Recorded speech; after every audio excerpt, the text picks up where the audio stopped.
د غزني امنیه قمندانۍ اړوند د ترافیکي مدیریت وایي په تیر کال کې یې څه باندې 7,000 د موټر چلونې جوازونه ویشلي.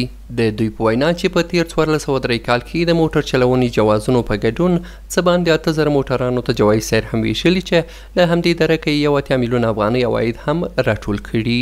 دوی زیاتوي چې د موټر چلونې د جوازونو په ویشلو سره د ترافیکي پیښو کچه هم راټیټه شوې. په 1403 کال له پیل څخه او تر پایه پورې ټوټل د ترافیکو مدیریت 80 میلیونه عواید لري چې له هغو له درکه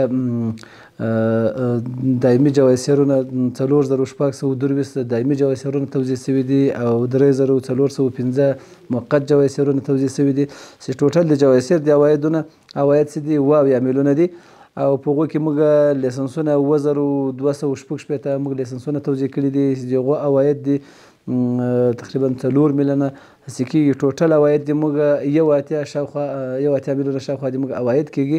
ورته مهال د غزني یو شمېر اوسیدونکي هم د دغه ولایت د ترافیکو مدیریت له کړنو خوښ دي او وایي چې کارونه یې په ښه توګه سرته رسیږي. دوی له خلکو غواړي چې د موټر چلونې جواز واخلي تر څو د ترافیکي پیښو مخه ونیول شي.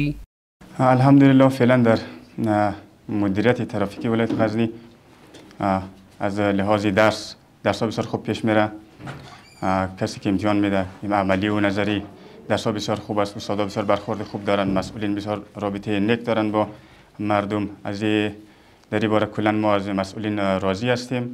په ټولو خلکو چې موږ دغه خواهش دا دی چې دوی لیسنس واخلي او په دا لیسنس د ټولو لپاره ضروري شی دی او په هر څه یې سر خلاصېږي په درس ویلو کې او ډېر په راحت سره اخیستل کېږي. سړی تشویق کړي د ښه درسونه ووایي لیسنس په ډېر راحتي ډول سره اخیستی شي. داشتن لیسنس حال حاضر برای کسایی که راننده هستند عیناً فرض حساب میشه به خاطر که حادثات کم شود در شهرها داخل شهر از حادثات جانی و مالی کسایی که ضرر میبینه بسیار مفید است که باید کم شود. د مسؤلینو په وینا غزني کې د ترافیکي پیښو د رامنځته کېدو اصلي لاملونه د موټر چلوونکو له لوري د ترافیکي قوانینو نه مراعت کول دي.